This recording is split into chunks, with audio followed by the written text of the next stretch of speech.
Spain 0, Cabo Verde 0. The resistance from Cabo Verde lasting all the way to the end. Lamine Yamal came on, Nico Williams came on, and the reigning European champions opened their World Cup as massive favorites, but managed to draw to this tiny nation playing in their first ever World Cup. An extraordinary game, guys, alongside Nigel Reo-Coker and Troy Deeney. I'm Chris Wittyngham. Guys, you were saying it, Nigel, you're absolutely spot on. This is what we love about football. How can you not love that? This is the beauty of the game of football. You know, some people have we look at it through so many different lenses. I look at that as an amazing achievement by one of the smallest nations participating in their first ever World Cup against one of the favourite nations to win this year's World Cup. Joint favourite in the bookies. Joint favourite in the bookies to win this World Cup and come off with a 0-0 draw. And it wasn't just a performance of parking the bus and we're just going to sit and try and hold out as much as we can. There were elements where we saw them trying to take the game to Spain, trying to play counter-attacking football, even trying to play out the back with confidence and belief, and still come out with a 0-0 draw that no one can ever say they saw that coming. This is why I love football, because you could always dream, you can always achieve, and this is what makes football such a special sport and the best sport in the world. Love it. Nigel the Romantic. He's a lovely guy, isn't he? I love it. Nice. No, it gives me memories back to the opening game of the last World Cup with Saudi Arabia getting that draw with Argentina. And it just gives you that same sense, that same feeling of anything can happen. And we spoke about it in the half-time there. When you're the Cape Verde team, you sit there and you go, OK, well, our keeper's having a great day. They're getting very predictable. They're going to get more and more rattled, and they're going to have to try and be more expansive. Hopefully, we can hit them on the counter-attack. In the last few minutes, it felt like they were going to nick it. We're sitting here watching the corner, and we're thinking, right, this is going to be the moment. We saw this game so many times in our careers, both as players and obviously in media, where you see a team hold out, and then all of a sudden they nick that corner. It's like 1-0. It's a smash and grab. But I thought they were very good. I was very impressed. For a first time watching them again. Anyone who sits around and said, "Oh, I've been watching Cape Verde for 10 years," and I know they're lying. It's very difficult to find. There are a few of us though who did watch them in the African Cup of Nations, and we were saying about how good they will be in the African Cup of Nations. I've been very pleasantly surprised from watching them from them. Yeah, but anyone else, you're not going years back and saying this is a history of how they play and what they do. You're not. When you sit and watch it and understand it from this point of view, I thought Spain were very one-dimensional, very boring in what they were doing. Again, having 750 passes or however many passes they had in this one and no goals is pointless. The stats will read. If you don't watch the game and you just look at the stats, 20-yard shots, this, that, the other, I'd say 75% of them were from 30 yards. 25, 30 yards. Hopeful shots, hoping that one goes in the top corner, and then we can build from there. If they're one of the favourites, I'm even more confident that England win it. If they're one of the favourites. Yeah. We've got so much more going forward, so much more as a team. Well, Spain were bang average today, Nigel, I thought. 100%, and it shows, though, because we saw Lamine Yamal come on. We spoke about it at half-time. He had more of an impact in the first 3 minutes of being on the pitch than the entire Spanish team did for the whole first half. You talk about, again, the individual aspect of he is the best player in world football. The unpredictableness that he has, coming up on that left foot, coming in, looking for crosses, looking for a pass of significance. If he'd have started the game, maybe we'll have a different story. But again, it's easy to talk about Spain and criticise Spain. I think for me, the story of today is more about Cape Verde. I don't care what anyone says. We could say about Spain, oh, they didn't take their chances, they weren't clinical enough, not enough creativity. No, because I came from the underside of it. I know what it's like to be in that mindset of a Cape Verde. You don't coming from the big boy clubs. You're not coming from the shiny academies. You're coming from the roughness of coming through like a Wimbledon academy, and everyone's saying, oh, you're never going to be good enough. You're not good enough. And you prove people wrong. And you have that mindset to want to play against the best, to challenge yourself against the best. That is what they did today as a footballing nation today. They came up against Spain. There wasn't no fear. They didn't doubt themselves. And they come off in their first ever World Cup, taking a point away from World Cup winning Spain. Fantastic to them. But just on that very, very quickly, when the ball went out to Lamine Yamal, Cape Verde, we're going to be fair to them and say they were great today, but they're not a massive footballing nation and one that we think is going to be a powerhouse towards the end of this competition. What did they do? stuck 2 and 3. They made a little triangle of defenders. They said, right, you can get past one, but these two are going to have to come. Straight away. And the pass that gets them into Elmo is that wonderful outside the foot pass. Sometimes you can't stop that. You have to go great. But if they're doing it and manage to keep Lamine Yamal relatively quiet for 45 minutes, what do you think everybody else is going to do? And I just think the rest of the Spanish team really needs to step up, because it feels to me like it's been very Barcelona dominant, obviously from a who's been selected. But then the second part to that is, well, what do they do at Barcelona? Give the ball to Lamine Yamal and say, go on, do something. It becomes very one-dimensional very, very quickly. And Spain are going to have to figure out a lot. And for more on that, let's bring in Phil Kitromilides, our Spanish football expert. And Phil, this result will not go over well in Spain, as Troy mentioned, probably the favorite to win the competition, and they draw 0-0 against Cabo Verde on the opening day. It's a massive, massive shock. It's a massive sort of bringing everyone down a little bit here in Spain, because people had got carried away, not least, you know, your favourite Spanish football correspondent, who even put up a flag behind him and thought, yeah, let's go for it. Spain are good.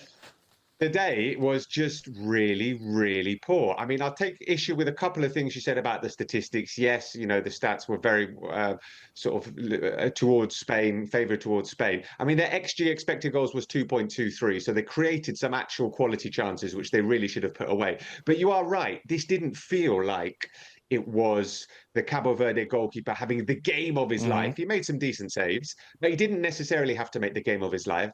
By the way, I checked how much, and look, how much do you think the Cape Verde goalkeeper is worth on Transfer Market? His current value before the game was 40 grand. I reckon that might have gone up by now. Well, he's 40 years old, so it's not really much for it to go up.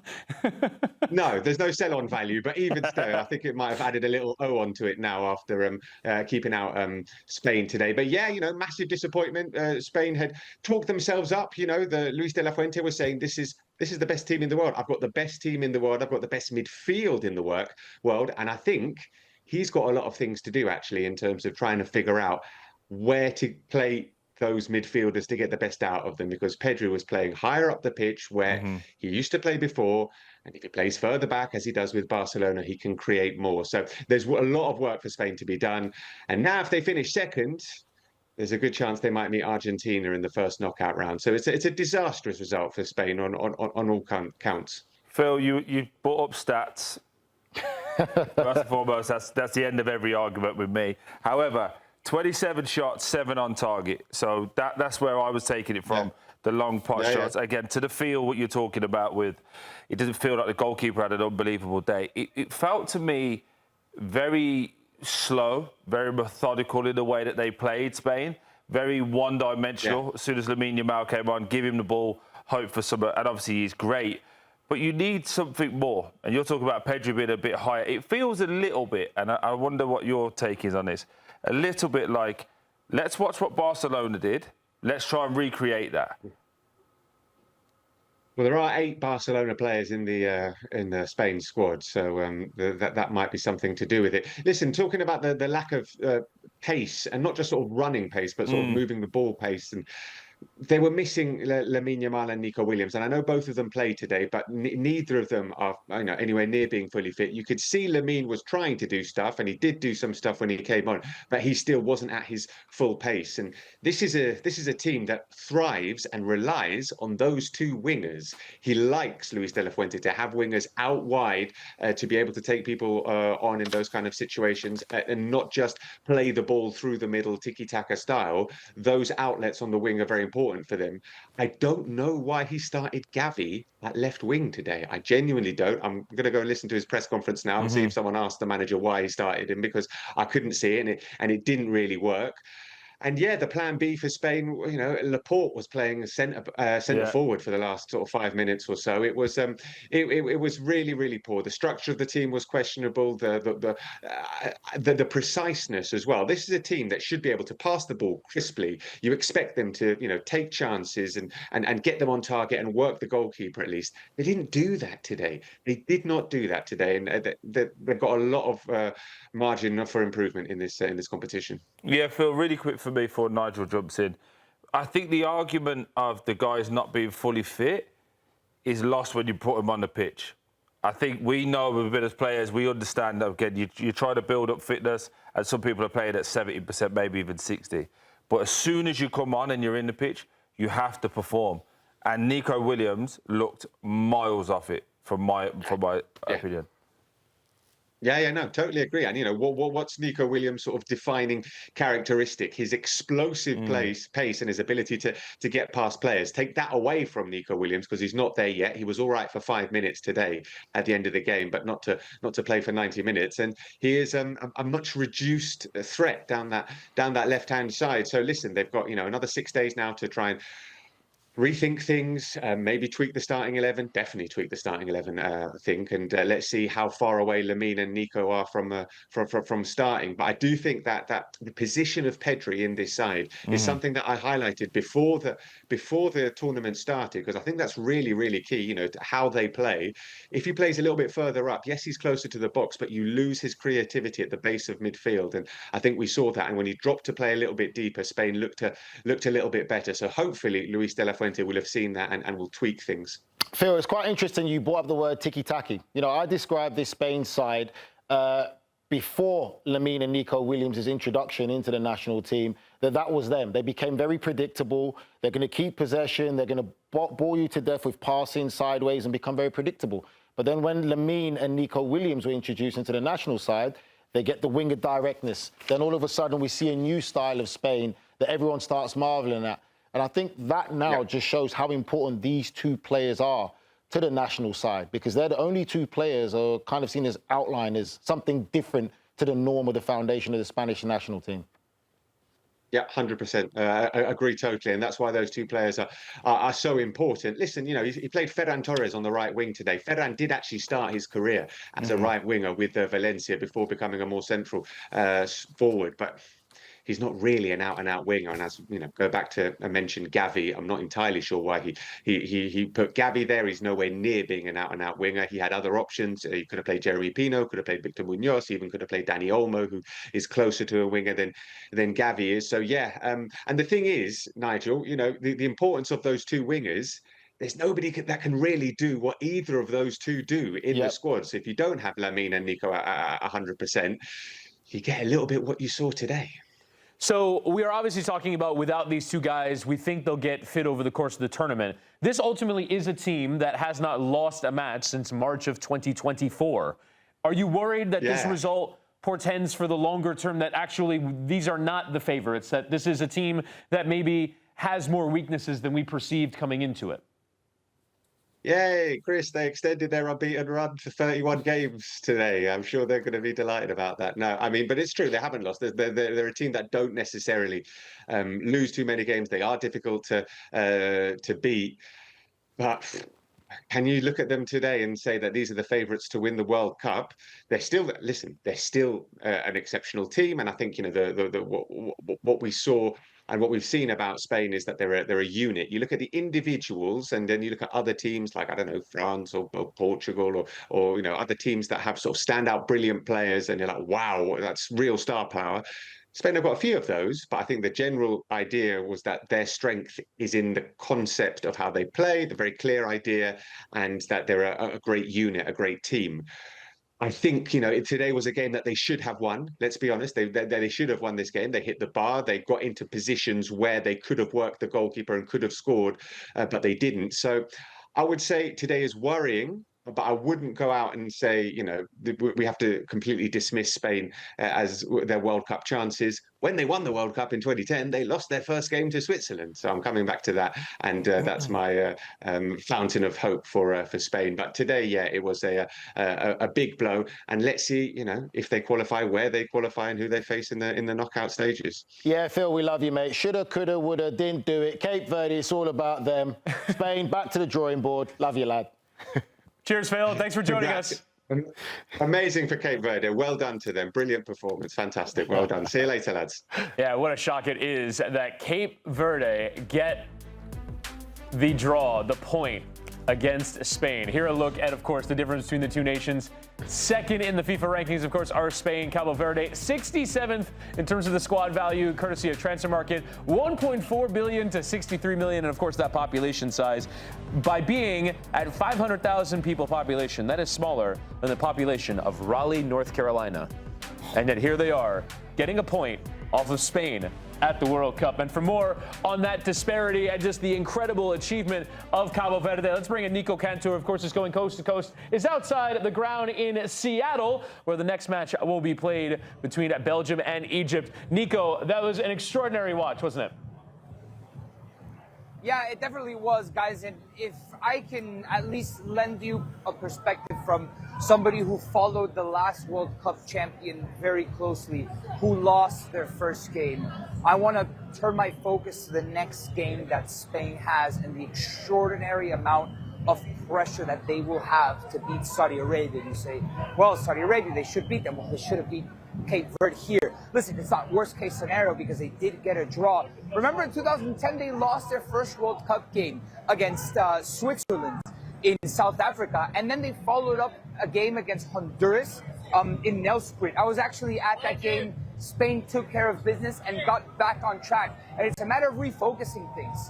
But you guys don't understand the pressure. I mean, you might, obviously, but it's. I think we need to drive home to the viewer the pressure cooker as the minutes go by in that Saudi Arabia game and Spain don't get it done, how these players play with that in a group stage game. Messi's goal against Mexico out of the entire World Cup in Qatar 2022, I think that was the most celebrated goal by Argentina. Forget the goals in the finals. That goal meant so much because Argentina were facing a win or go home situation, basically. So you've kind of talked about the perspective there from Spain. For a nation like Cabo Verde, and we talked about it yesterday after the Curaçao 7-1 defeat at the hands of Germany, this sort of idea of the underdog teams, how are they going to perform at the World Cup? This is justifying not only of the expansion of the tournament, but also for all of these nations to project themselves in football to go even farther, because anything is possible at a tournament like this. Yeah, hey, football, Chris, isn't as easy as a bracket predictor. Everybody gave their scores. I want to meet the guy who said that Spain was going to draw against Cape Verde. Cape Verde is the smallest nation by area at the FIFA World Cup in its history. So the fact that they went toe-for-toe with Spain and kept them out, a team that many had as favorites to win the whole thing, is pretty remarkable. It serves as a moment of representation for Cape Verdeans in general.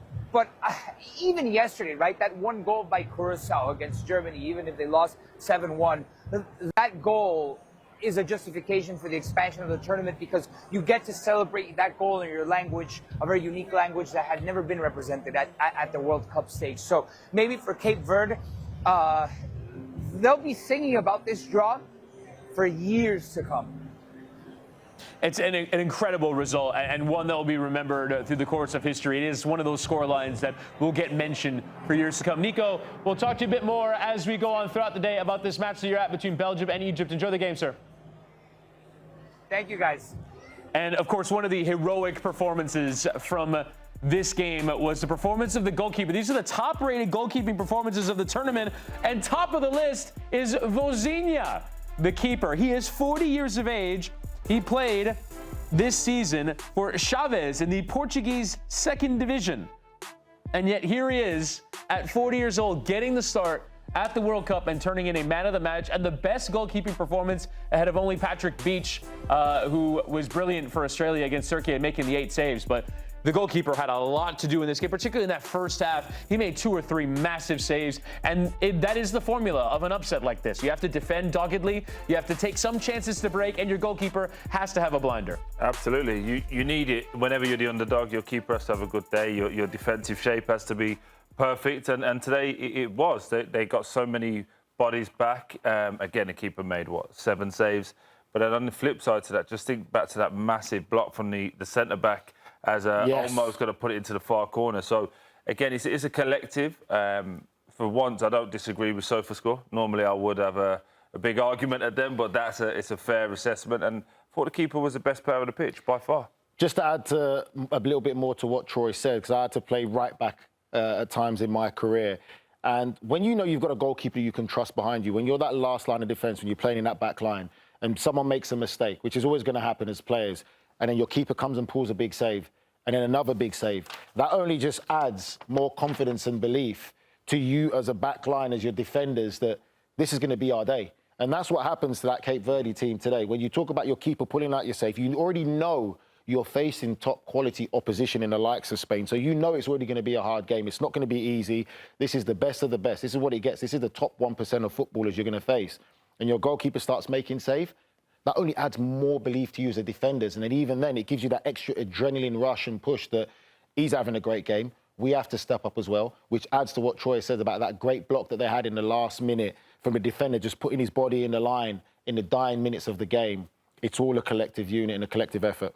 And it is worth noting the story of that defender, Pico Lopez, who's in the center of defense. He is 33 years of age. He's a defender for Shamrock Rovers and has lived in Ireland. And the way that he got into the national team was the manager of Cape Verde reached out to him via LinkedIn in Portuguese and said, would you like to play for the Cape Verde national team? This player, Pico Lopez, thought it was like spam. He didn't even bother to read it. He was like, well, what the hell is this? 9 months later, the same coach reaches out to him in English and says, no, that was a real offer. Are you interested in playing for us?